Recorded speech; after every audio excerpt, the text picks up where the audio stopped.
샬롬 샬롬 샬롬 샬롬. 하나님 사랑합니다. 여러분 주 안에서 사랑합니다. 로마서 6장 말씀 봅니다. 1절에서 11절 말씀입니다. 6장 보도록 하죠. 그런즉 우리가 무슨 말을 하려? 은혜를 더하려고 죄에 거하겠느냐? 그럴 수 없느니라. 죄에 대하여 죽은 우리가 어찌 그 가운데 더 살려? 무릇 그리스도 예수와 합하여 세례를 받은 우리는 그의 죽으심과 합하여 세례를 받은 줄을 알지 못하느냐. 그러므로 우리가 그의 죽으심과 합하여 세례를 받음으로 그와 함께 장사되었나니 이는 아버지의 영광으로 이 말미암아 그리스도를 죽은 자 가운데서 살리신 것 같이 우리도 또한 새 생명 가운데 행하게 하려 함이라. 만일 우리가 그의 죽으심과 같은 모양으로 연합한 자가 되었으면 또한 그의 부활하심 같은 모양으로 연합한 자도 되리라. 우리가 알거니와 우리의 옛사람이 예수와 함께 십자가에 못 박힌 것은 죄의 몸이 주고 다시는 우리가 죄에게 종노릇하지 아니하려 함이니 이는 죽은 자가 죄에서 벗어나 의롭다 하심을 얻었음이라. 만일 우리가 그리스도와 함께 죽었으면 또한 그와 함께 살 줄을 믿노니 이는 그리스도께서 죽은 자 가운데 살아나셨음에 다시 죽지 아니하시고 사망이 다시 그를 주장하지 못할 줄을 알미로라. 그가 죽으심은 죄에 대하여 단번에 죽으시며 그가 살아계심은 하나님께 대하여 살아계시니 이와 같이 너희도 너희 자신을 죄에 대하여는 죽은 자요 그리스도 예수 안에서 하나님과 대하여는 살아있는 자로 여길지니라. 이렇게 말씀합니다. 그러면 우리가 무슨 말을 하겠는가? 은혜를 더하게 하려고 죄 가운데 머물러 있어야 하겠는가? 1절이죠. 십자가의 능력은 죄에 대한 용서만이 아닙니다. 죄에 대하여 승리이기도 하죠. 십자가를 통한 하나님의 은혜를 믿음으로 받아들이는 자들은 믿음으로 얻게 될 뿐만 아니라 거룩하게 변화되어 갑니다.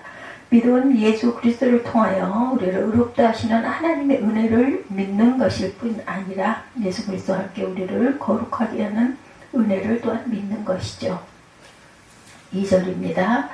결코 그럴 수 없느니라. 죄에 대해 죽은 우리가 어떻게 죄 가운데 그대로 살겠는가. 그리스도를 통하여 값없이 의롭다함을 받은 이들을 가리켜 죄에 대하여 죽은 우리다 이렇게 설명하죠. 죄에 대하여 죽은 우리. 죄에 대해 죽은 우리라는 단어를 깊이 새기고 6장 이하에 나오는 모든 말씀을 이 단어와 연관지어 설명할 수 있어야 합니다. 죄에 대하여 죽은 우리는 아담과 함께 죄 가운데 죽은 자들이었어요. 우리가 원죄를 갖고 태어난 이유는 죄 가운데 죽은 자들이기 때문입니다. 그런즉 우리가 죄에 대하여 죽은 우리가 누구에게 순종하든지 그 순종함을 받은 자의 종이 되는 줄을 너희가 알지 못하느냐. 혹은 죄의 종으로 사망에 이르고 혹은 순종의 종으로 의에 이르느니라. 이렇게 말씀하고 있죠. 죄에 대하여 죽은 자들이 무엇을 의미하는지 명확하게 깨달는 것이 중요하죠. 죄에 대해 죽은 자들은 우리 안에 있는 죄가 소멸되었거나 사라졌다는 뜻이 아니에요. 우리가 더는 죄 짓기를 원하지 않는다. 반응하지 않는다. 죽은 자는 반응하지 않죠. 우리 속에 죄가 저절로 사라졌다는 뜻도 아니다. 더러는 죄에 대한 책임이 없다는 뜻 또한 아니라는 것은 우리가 알아야 합니다. 그리스도의 죽음과 함께 우리 옛사람이 죽음으로 더는 죄의 지배 아래에 있지 않다라는 의미죠. 그리스도의 죽으심과 함께 죄가 왕노릇 하는 상태에서 생명의 왕노릇을 하는 상태로 변화가 되었다. 더는 죄의 권세에 사로잡히지 않게 되었다는 뜻입니다. 10절이죠. 8절에서 10절. 오늘 본문 전체 핵심적인 그런 논리를 그리스도께서 죄에 대하여 죽으셨다. 또한 우리가 그리스도와 함께 죽었다. 3절에서 7절입니다. 그럼 우리는 죄에 대하여 죽었다는 문장으로 요약할 수 있어요. 죄에 대하여 죽은 우리.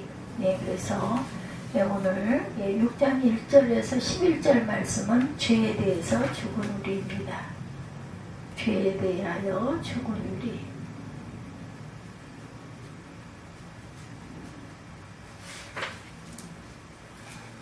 그리스도가 죄에 대하여 죽으셨기 때문에 우리가 그리스도의 죄에 대하여 죽은 자가 되었고 우리가 그분과 연합함으로 우리도 죄에 대하여 죽은 자가 되었다. 그리스도가 십자가에서 죽으신 이유는 우리를 의롭게 하시고 우리의 죄를 대속하기 위해서이죠. 또 우리의 생명을 살리기 위해서, 죄를 속해버리고 생명을 새 생명으로 살리기 위해서입니다. 예수님의 죽으심과 부활하심으로 더는 죄가 그분께 어떤 영향도 미칠 수 없어서 우리에게 또한 어떤 영향도 미칠 수 없어야 되는 거죠. 부활하신 그리스도의 생명 앞에서 어떠한 시험도, 죄도, 사단의 공격도 그분을 공격할 수 없는 상태가 되었어요. 바로 그 상태에 우리를 연합시킵니다. 믿음이란 연합시키는 능력이죠. 믿음은 우리가 그분의 죽음에 연합하는 것이다. 그래서 죄가 부활하신 그리스도께 전혀 영향을 미칠 수 없는 것처럼 예수를 믿는 우리에게도 영향을 미칠 수 없는 상태로 이끌어가야겠다. 그래서 그리스도 예수 합하여 우리는 세례를 받았죠. 오늘 본문에서 그리스도 함께 죄에 대하여 죽은 자들에게 일어난 변화 세 가지. 첫째, 우리가 그리스도 예수 합하여 세례를 받았다. 그리스도 연합한 세례를 받는 우리 모두는 그리스도 죽으심과 연합의 세례를 받은 줄 알지 못하느냐. 그러므로 우리는 그리스도의 죽으심과 연합한 세례를 받음으로 그분과 함께 묻혔어요. 3, 4절이죠. 이는 그리스도께서 아버지의 영광으로 인해 죽은 자들 가운데 살리심을 받은 것처럼 우리 또한 새 생명 가운데 살게 하려는 것이다. 3절, 3, 4절 보죠. 그리스도 예수 합하여 세례를 받은 우리는 그의 죽으심과 합하여 세례를 받은 줄을 알지 못하느냐. 그러므로 우리가 그의 죽으심과 합하여 세례를 받음으로 그와 함께 장사되었나니 이는 아버지의 영광으로 말미암아 그리스도를 죽은 자 가운데 살리신 것 같이 우리도 또한 새 생명 가운데 행하게 하려 함이라. 그리스도가 죄에 대해 죽은 자가 된 것처럼 우리 또한 그분과 함께 죄에 대해 죽은 자가 됐어요. 그래서 세례를 받았는데 그 세례의 의미가 광범위하다. 그리스도 예수와 연합했다는 것은 그리스도의 속으로라는 뜻입니다. 갈라디아서 3장 27절에 누구든지 그리스도와 합하기 위하여 세례를 받은 자는 그리스도로 옷 입었다라고 말씀하고 있죠. 따라서 세례는 그리스도로 옷 입는 것이다. 아담의 몸에서 그리스도의 몸으로 옮겨지는 사건을 세례라 표현합니다. 예수 그리스도가 십자가에 죽으실 때 우리도 그 속으로 들어간다는 것, 아담이 범죄할 때 우리가 그 안에 함께 존재했던 것처럼 그리스도는 십자가의 죽음 속으로 우리가 들어가 그분 안에서 함께 죽고 함께 살아나는 것이다. 우리가 그것을 믿을 때 예수 그리스도 합하여 세례를 받습니다. 죄에 대하여 옛사람은 죽었다. 둘째, 죄에 대하여 옛사람이 죽었어요. 우리가 그리스도의 죽으심과 같은 죽음으로 그분과 연합한 사람이 됐다면 분명히 우리는 그리스도의 부활하심과 같은 부활로 그분과 연합한 사람이 될 것이다.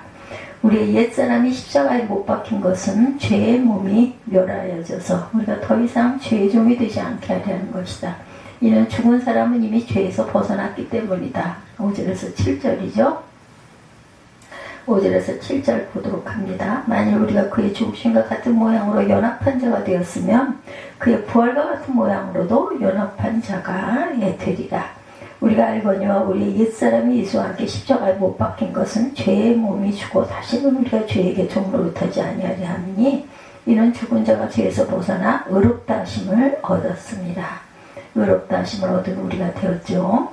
우리 옛사람은 죽었어요. 심판을 받았습니다. 우리 옛사람은 처벌하심으로 하나님의 진노하실 이유가 없어졌기 때문에 완전한 회복을 이룰 수도 있다. 십자가는 하나님의 심판의 사건이죠. 아담에 대한 심판의 사건, 아담에게 속한 모든 옛사람에 대한 심판의 사건입니다. 예수 그리스도의 죽으심 우리 옛사람을 처벌하시는 하나님의 심판이다. 그래서 하나님의 아들이신 그리스도를 버리신 거죠. 심판하신 것입니다. 하나님의 공의가 완전히 집행이 됐어요. 옛사람을 스스로 죽이려고 노력하면 더 어려워집니다. 옛사람이 더 살아나죠. 자기 의의가 살아나고 자기 자랑이 살아납니다. 옛사람은 제어하려고 하면 할수록 더 강해질 뿐이다. 우리의 노력으로 이루어지는 것이 아니죠. 예수 그리스도가 우리의 대표자로 죽으실 때 마땅히 죽어야 할 옛사람이 심판을 받아 처형되었어요. 우리의 옛사람이 하나님의 심판을 받았기에 자유로울 수 있고 죄의 영향에서 벗어나게 되었다. 갈라디아서 2장 20절이죠. 내가 그리스도와 함께 십자가에 못 박혔나니 그런즉 이제는 내가 사는 것이 아니요 오직 내 안에 그리스도께서 사시는 것이다. 이제 내가 육체 가운데 사는 것은 나를 사랑하사 나를 위하여 자기 자신을 버리신 하나님의 아들을 믿는 믿음 안에서 사는 것이라고 말씀합니다. 우리 옛사람이 하나님의 심판을 받음으로 믿을 때 죄의 영향력으로부터 자유롭게 되고 죄 책으로부터 자유롭게 되고 죄에 반응하지 않을 수 있게 됐다. 어떨 때? 하나님의 심판받았음을 믿을 때입니다. 그래서 믿음으로 우리 옛사람은 그리스도와 함께 십자가에 못 박으라는 것이죠. 믿음 외에 다른 것을 동원하는 순간 우리 옛사람은 죽지 않고 여전히 살아있게 된다. 예수 그리스도 십자가의 죽음을 가로막기 때문이죠. 그리스도가 받아들이지 않기 때문입니다. 그리스도의 십자가의 죽음을 가로막기 때문이다. 받아들이지 않기 때문이다. 믿음의 그 어떤 것도 죽음의 능력을 체험할 길이 없습니다. 그러므로 우리는 예수님 십자가의 죽음이 내 옛사람의 죽음임을 믿습니다. 이렇게 고백을 해야 되죠. 믿음이 우리 옛사람에 대한 하나님의 심판이 이루어졌음을 체험하는 유일한 길이다. 그것을 체험하지 못하면 온전한 믿음으로 나아가지 못합니다. 그리스도와 함께 이제 새 생명으로, 그리스도와 함께 새 생명으로 사는 것이에요. 세 번째, 우리가 그리스도와 함께 죽었다면 또한 그분과 함께 살 것을 믿습니다. 우리가 알기로 죽은 사람 가운데 살리심을 받은 그리스도께서는 다시 죽지 않으시고 죽음이 더 이상 그분을 지배하지 못한다. 또한 우리 또한 죽음이 우리를 지배하지 못하죠. 8절에서 10절 그리스도께서 죽으신 것은 죄에 대해서 단번에 죽으신 것이고 그분이 사시는 것은 어디에? 하나님께 대해서 다시 사는 것이다. 그리스도가 죄에 대하여 죽으셨고 우리가 그분과 함께 죄에 대하여 죽게 하셨어요. 예수님의 죽음은 죽음으로 끝나지 않습니다. 그분은 죽음에서 다시 살아나셨고 부활하신 예수님의 존재는 죄가 더는 그분에게 영향을 줄 수 없는 상태가 되었다. 우리에게 주시는 선물이 바로 이 상태입니다.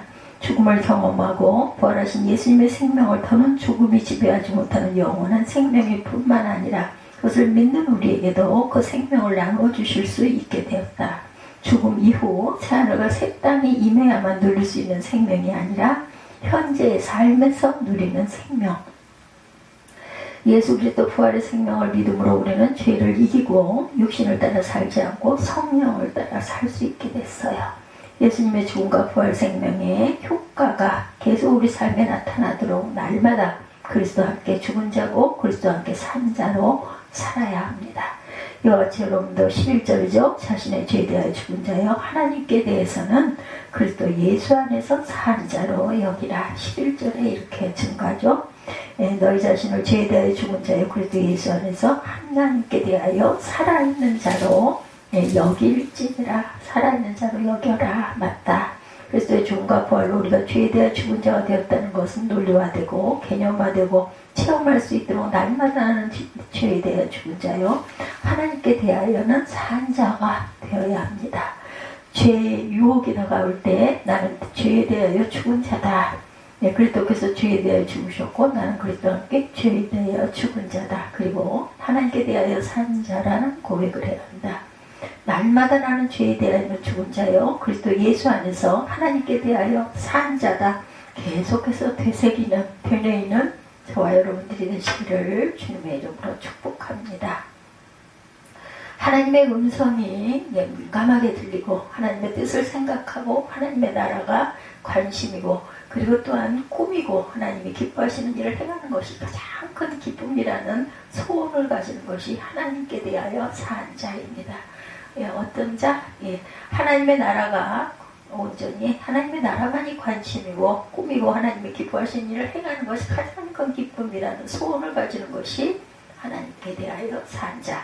로마서 5장까지는 그리스도께서 우리를 위해 행하신 일에 초점을 두었고 6장에서 우리가 값없이 의롭다 하심을 받고 칭의의 구원과 성화의 구원을 통해 죄를 용서받고 죄를 이기는 승리, 용서받은 의인으로 의롭게 살아가는 것이 믿음으로 가능하다는 것을 깨닫습니다. 우리는 믿음으로 의롭게 되었고 믿음으로 거룩하게 됩니다. 믿음으로 모든 자에게 구원을 주시는 하나님의 능력을 얻는 통로가 되었어요. 믿음으로 죄를 이기고 성화의 구원을 이루어가기를 주님의 이름으로 축복합니다. 기도하시겠습니다.